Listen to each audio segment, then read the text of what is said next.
Hello, everybody. It's Cody at Cody's Reading Time. I'm back again with Chapter 18 of The Wonderful Wizard of Oz. This one is titled Away to the South. I hope you enjoy it. Welcome to the Reading Time family.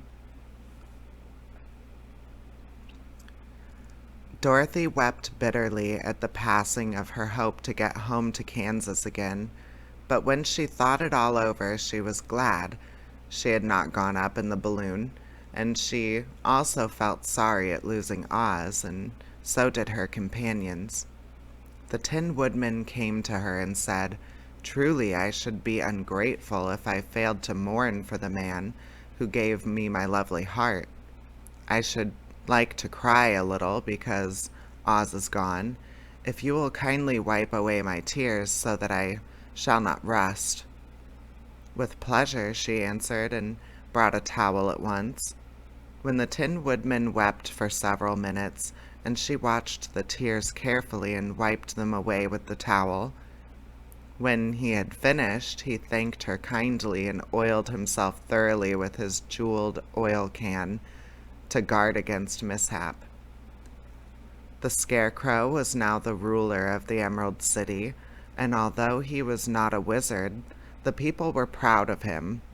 For, they said, there is not another city in all the world that is ruled by a stuffed man, and, so far as they knew, they were quite right. The morning after the balloon had gone up with Oz, the four travelers met in the throne room and talked matters over. The Scarecrow sat in the big throne, and the others stood respectfully before him. "We are not so unlucky," said the ruler. For this palace and the Emerald City belong to us, and we can do just as we please. When I remember that a short time ago I was put on a pole in a farmer's cornfield, and that now I am the ruler of this beautiful city, I'm quite satisfied with my lot." "I also," said the Tin Woodman, "am well pleased with my new heart, and really, that is the only thing I wished in all the world. For my part, I am content in knowing I am as brave as any beast that ever lived, if not braver," said the Lion modestly. "If Dorothy would only be contented to live in the Emerald City," continued the Scarecrow, "we might all be happy together." "But I don't want to live here," cried Dorothy. "I want to go back to Kansas and live with Aunt Em and Uncle Henry." "Well, then, what can be done?" inquired the Woodman. The Scarecrow decided to think, and he thought so hard that the pins and needles began to stick out of his brains. Finally, he said, "Why not call the winged monkeys and ask them to carry you over the desert?" "I never thought of that," said Dorothy joyfully. "It's just the thing. I'll go at once for the golden cap."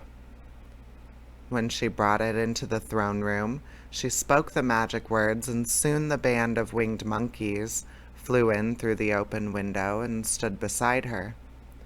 "This is the second time you have called us," said the Monkey King, bowing before the little girl. "What do you wish?" "I want you to fly with me to Kansas," said Dorothy. But the Monkey King shook his head. "That cannot be done," he said. "We belong to this country alone and cannot leave it. There's never been a winged monkey in Kansas yet, and I suppose there never will be, for they don't belong there. We shall be glad to serve you in any way in our power, but we cannot cross the desert. Goodbye." And with another bow, the Monkey King spread his wings and flew away through the window, followed by all his band. Dorothy was ready to cry with disappointment. "I have wasted the charm of the golden cap to no purpose," she said, "for the winged monkeys cannot help me." "It is certainly too bad," said the tender-hearted Woodman. The Scarecrow was thinking again, and his head bulged out so horribly that Dorothy feared it would burst. "Let us call in the soldier with the green whiskers," he said, "and ask his advice." So the soldier was summoned and entered the throne room timidly, for while Oz was alive, he never was allowed to come farther than the door. "This little girl," said the Scarecrow to the soldier, "wishes to cross the desert. How can she do it?" "I cannot tell," answered the soldier, "for nobody has ever crossed the desert, unless it is Oz himself." "Is there no one who can help me?" asked Dorothy earnestly. "Glinda might," he suggested. "Who is Glinda?" inquired the Scarecrow. "The Witch of the South. She is the most powerful of all the witches and rules over the Quadlings. Besides, her castle stands on the edge of the desert, so she may know a way to cross it." "Glinda is a good witch, isn't she?" asked the girl. "The Quadlings think she is good," said the soldier, "and she is kind to everyone. I have heard that Glinda is a beautiful woman who knows how to keep young in spite of the many years she has lived." "How can I get to her castle?" asked Dorothy. "The road is straight to the south," he answered, "but it is said to be full of dangers to travelers. There are wild beasts in the woods, and a race of queer men who do not like strangers to cross their country. For this reason, none of the Quadlings ever come to the Emerald City." The soldier then left them, and the Scarecrow said, "It seems, in spite of dangers, that the best thing Dorothy can do is to travel to the land of the South and ask Glinda for help there. For, of course, if Dorothy stays here, she will never get back to Kansas." "You must have been thinking again," remarked the Tin Woodman. "I have," said the Scarecrow. "I shall go with Dorothy," declared the Lion, "for I am tired of your city and long for the woods and the country again. I am really a wild beast, you know. Besides, Dorothy will need someone to protect her." "That is true," agreed the woodsman. "My axe may be of service to her, so I will also go with her to the land of the South." "When shall we start?" asked the Scarecrow. "Are you going?" they asked in surprise. "Certainly. If it wasn't for Dorothy, I should never have had brains.